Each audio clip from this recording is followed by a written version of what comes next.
Dimas Aditya Nugraha. Di sini saya ingin menjelaskan pendekatan legal pluralism dari Werner Minsky.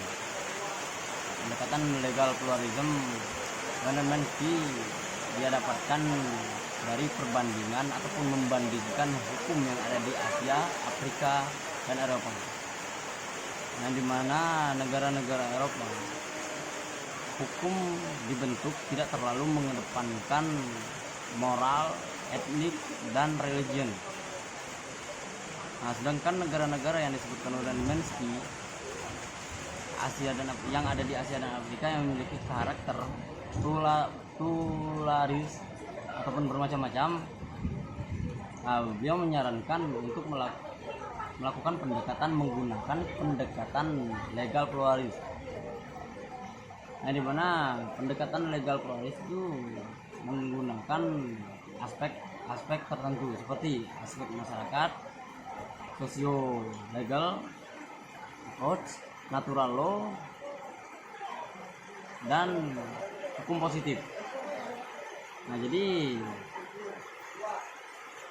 pendekatan pluralis menurut analisis tidak hanya menggunakan pendekatan klasik dan pendekatan formal. Nah, jadi pendekatan yang menurut analisis harus melihat karakter dari masyarakat yang dimana hukum itu tumbuh.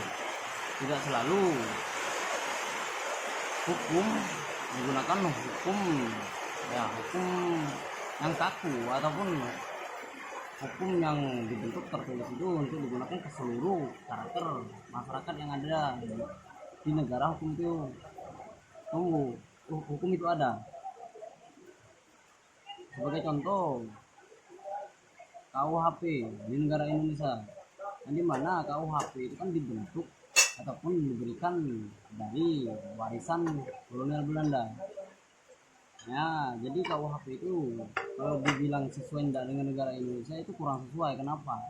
Karena KUHP tidak menganut nilai-nilai ataupun tidak secara keseluruhan mengandung nilai-nilai yang tumbuh di dalam masyarakat itu, di dalam masyarakat Indonesia. Sebenarnya nilai-nilai yang tumbuh dari masyarakat Indonesia ataupun hukum yang tumbuh di dalam masyarakat Indonesia itu kan sudah ditentukan di dalam Pancasila dan Undang-Undang Dasar. Nah, jadi KUHP itu harus mengandung nilai yang ada di Pancasila dan Undang-Undang Dasar.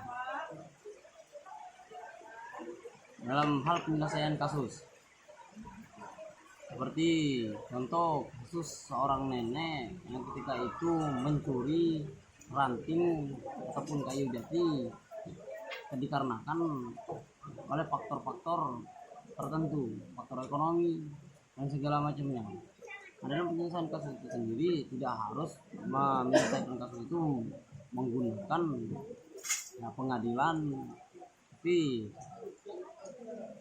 bisa juga dilakukan dengan musyawarah.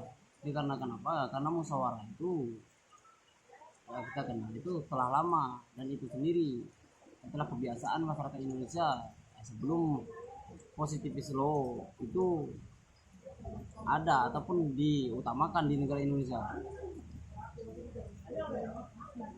Jadi yang dimaksudkan dari Werner Minsky itu kesimpulannya tidak harus selalu menyelesaikan ataupun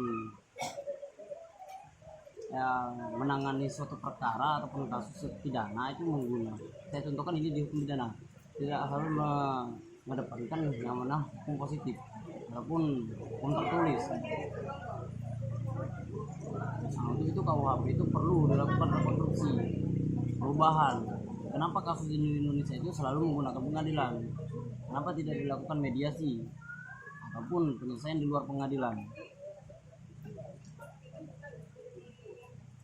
Nah, walaupun di dalam ini rancangan KUHP tahun 2015 pada pasal 152 itu telah dicantumkan bahwa gugurnya